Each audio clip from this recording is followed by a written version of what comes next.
You ever seen the movie Home Alone? Matter of fact, I have, yeah. All right, well, it's starring this kid actor. His name is Macaulay Culkin, one of the biggest celebrities of the 1990s. One of the Macaulay biggest celebrities Culkin. of all time. Yeah. You know what his first film was? I do. It was called Rocket Gibraltar. I found this thing on Video Home System at some thrift store, last year or something like that. And I said, hey, we know what this movie is. We got to see this thing. Let's see Macaulay Culkin's first performance in cinema ever. Yeah. Are you glad we did?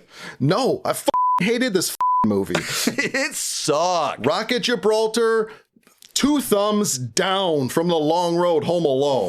Four thumbs down. We got 4 thumbs in this room. 4 in this thumbs show. down on Rocket Gibraltar. Dude. I do want to say straight out of the gate, not Macaulay Culkin's fault. No, not Macaulay Culkin's fault. And I'll do you one better than that. It's not Burt Lancaster's fault. It's not Patricia Clarkson's fault. Kevin Spacey. It's not Kevin Spacey's Bill fault. Pullman. It's not Angela Gothel's fault. Patricia Clarkson. I said that already. No, you didn't. Yeah, I did. Who's Sinead Cusack? Sinead? Wasn't it Sinead Cusack? Sinead Cusack. Unrelated to John Cusack, unrelated to Joan Cusack. She's actually from the UK. She's not even from America. She's not Irish? With a name like Sinead? Did I say UK? Oh, man, we're going to get dragged for that. Oh, shit. She better be from Northern Ireland. Sorry, Sinead. Yikes. Do you know who else was in the film? James Cameron's 5th wife, Susie Amos. Wait, 5th? 5th wife. 5th wife. Still Ouch. his wife. Ouch. He's been married to her for 25 years, so you know what? 5th time's a charm. 5th time's a charm. There we go. Man, okay, this movie, I just don't know where to start. Well, what's the premise? Because nobody else is going to know what this thing is. That's true. Well, it might take us the whole time to say what the premise is because it's so nonsensical. It's Burt Lancaster's 77th birthday. Right. Big deal for some reason, 77. Yeah, he's a screenwriter and a comedian or something. Or something like that. Real happy about his college professor. It's out on Long Island. Yeah, he's got the whole family has come out. He owns an estate. It has multiple houses on it. He's extremely rich from that college professor money. He's got like 5 kids. All of them have gone on to do their own fucking all of them are fucking hack. I won't say they're unlikable. I guess I'll say they're paper thin. Right. We don't know enough about them for them to be unlikable. They're unlikable. They're super one-dimensional. I mean, we've got Bill Pullman, who is he's a professional baseball player, but he lost his curveball. Yeah, and lost his curveball. So that's a problem. Oh man, I guess Kevin Spacey's a comedian, and but he lost his jokes. He can't tell any jokes. He tries telling so many jokes over the course of the film, and it's just not working out. He even goes to Burt Lancaster, who's a veteran comedian. He's like, let me try out some jokes on you, Pops. I don't approve of belly dancers. I mean, why can't they dance on the floor like everybody else? Got any more? Burt Lancaster's basically like, go get another job. Yeah, You're not these are funny. bad. Yeah. And then the ladies, they just don't have any storyline. The one lady James Cameron's wife likes to sleep around a lot. Like that's sort of her thing. It's right. like any She's the youngest daughter. She's like the baby of the family. Yeah. So that's her thing. And then we've got John Glover, who plays Lionel Luthor in Smallville. Also, he plays the mad scientist in Batman and Robin. Ooh. Pretty great character actor. Oh, right. He's a film producer and he's just on the phone all the time going, you only have 3 weeks to do it. Where's the script? Blah, blah, blah. That's right. Every phone call he has, he's just bitching about how the screenwriter hasn't finished the script. That's his shtick. Which is a really, really deep irony here because I would say far and away the biggest deficit of this film is the screenplay. Yeah. I mean, this movie reads like a first semester film student with no training and no idea about anything about plot structure, about conflict and resolution or anything. Dialogue, character. Went and watched The Big Chill and said, wow, this movie's great. I love this movie. I'm going to write a movie like it. And then failed miserably because had no concept of what makes a movie like The Big Chill work. They fell flat on their face. And the only notable feature about Rocket Gibraltar is that it's Macaulay Culkin's first film. That's it. That's it. That's the only reason we saw it. That's probably the only reason any of you are going to see it. And really, no one ever did see it. I'm surprised that I found it on tape. I mean, it's a very obscure movie. It at the box office, it grossed $200,000. I mean, it was just an absolute mega flop. Let's get into the grandkids, okay? Please. So the grandkids have this relationship. All of the kids, all of Burt Lancaster's kids are just self-obsessed. They're just thinking about their own career. Bill Pullman's going to go out in the middle of the night and start throwing a baseball at a barn. And then he'll get his curveball back the next day. He gets his curveball back, and then he gets picked up by a helicopter. Yeah. I'm going to the pennant now. It's Burt Lancaster's 77th birthday, and people keep asking him, what do you want for your birthday? And his grandkids are the only ones that are listening. Because do you know what Burt Lancaster wants for his birthday? A Viking funeral. That's right. That's right. At the end of this film, spoiler, Burt Lancaster dies, and his grandchildren drag his dead carcass onto a beach, ship him off into the ocean, and then fire a flaming arrow at his dead body, lighting him on fire and incinerating him in the Atlantic Ocean. These kids have only been doing this for the entire movie while the parents are paying no attention. You've got 8 grandkids who are like the children of the corn.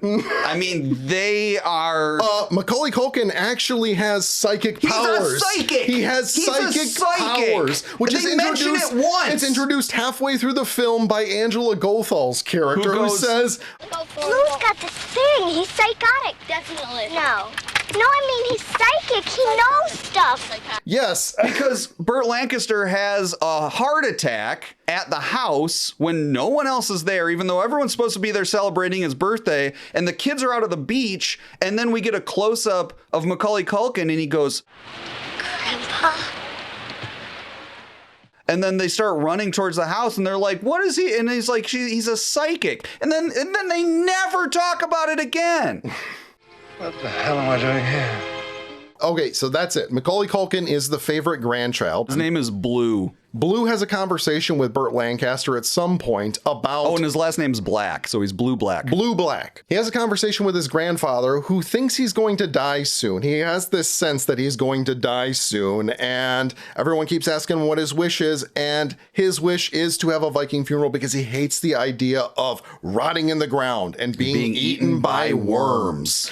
And so that's the gift his grandkids are going to give him. No worms! No worms! No worms! No worms! No worms! Okay, and then the Rocket Gibraltar. The name Rocket Gibraltar is the name of a Viking boat. It's a model Viking boat. Right. That Burt Lancaster has in his study or something like that. Macaulay Culkin comes in and he says, Rocket Gibraltar. He clocks that. Burt Lancaster wakes up from a nap, sees him playing with the boat, and then they have this conversation. That's it. A funeral. A proper funeral. A Viking funeral. Grandpa wants to have a Viking funeral, so if he dies in your presence, you have to send him out to sea and set him on fire. Yeah, hint, hint.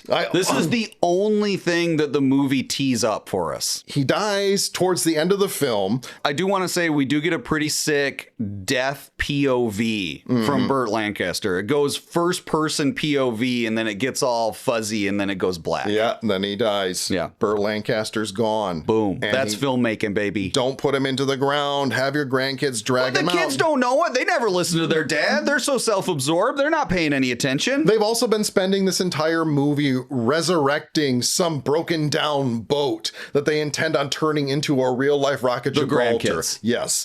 And then they drag their grandpa out there, set him on fire. The parents see what's happening. They almost catch it, but they don't. And then the entire family watches Burt Lancaster's body burn into the sea.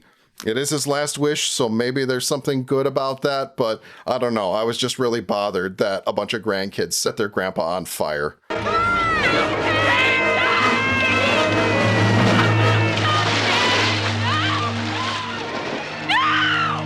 One of my favorite scenes in the movie, though, it's towards the end of the film, and the kids are all trying to figure out how they're going to burn their dead grandpa in the sea. And Macaulay Culkin goes into the utility shed and is about to grab a giant can that says gasoline. He's 5 years old, by the way. In this moment, Kevin Spacey walks into the shed and says, Boo! Worms. Nope, no worms. okay, good enough, walks away. Yeah. Does not care that his nephew is about to grab a can of gasoline out of a utility shed.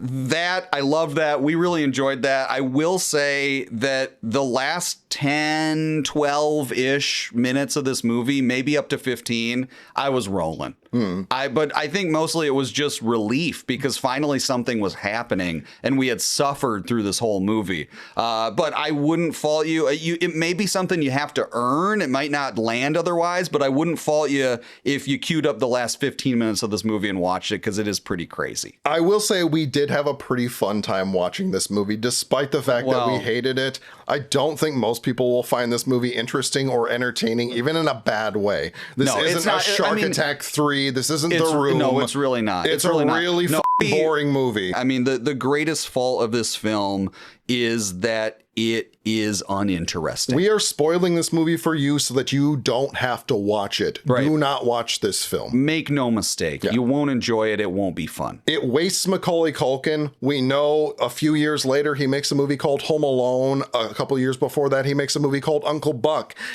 Macaulay Culkin has charm. There is a soul to that kid. He connects with people in some way. He's funny. He's lively. None of that is in Rocket Gibraltar. He is just deadpan, same as all of the other kids in this movie, same as all of the other actors. They really are trying their best, but there's no material for them to work with. And when there's no conflict in this movie. Nothing, no characters misunderstand each other. No characters get in fights about anything. No. Nothing happens to affect anything on down the road that needs to be resolved. It's nothing to work with. And in that it was trying to imitate The Big Chill, it misunderstands. You can't just have a bunch of interesting little characters who have quirky personalities, and this is their shtick. Right, just saying things about themselves. In The Big Chill, every one of those characters has a very specific relationship with every other one of those characters. Right. And you see it unfold. You see different personality traits being brought out by this person or that person. You see maybe there's not a great side to this person, but some people still find redemption in them. None of that is in Rocket Gibraltar. And it clearly is just somebody who's trying to copy all of these archetypes that The Big Chill introduced and play it out again in a much less interesting way. None of these relationships between any of these characters matter, except for maybe between Burt Lancaster and Macaulay Culkin. There is something maybe special. Maybe. There's a little bit of heart there, maybe, but it doesn't really impact anything. No, and I do think a lot of it just hinges on Burt Lancaster's performance because he actually is pretty good. Yeah, you're at least believing that he is this guy. Yes. Whoever this guy is, because he just has screen presence. Yeah. But I think that it's a really great example of the secret sauce, right? Sometimes you look at a movie, you go, okay, that cast looks good, and maybe the premise on the back sounds interesting, but it just don't got it. No. And I think it just goes back to what we know well about some of our favorites. We're talking Chris Columbus. We're talking John Hughes. Both of these men knew how to use the talent that Macaulay Culkin had.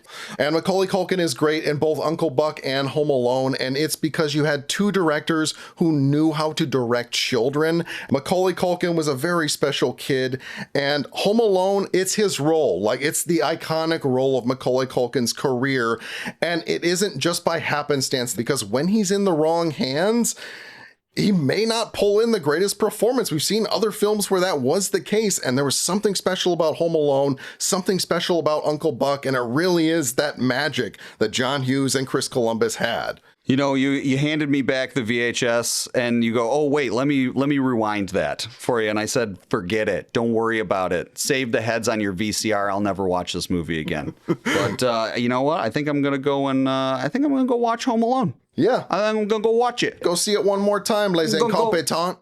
If you think I should. Do whatever you want. All right. Rocket Gibraltar. Off.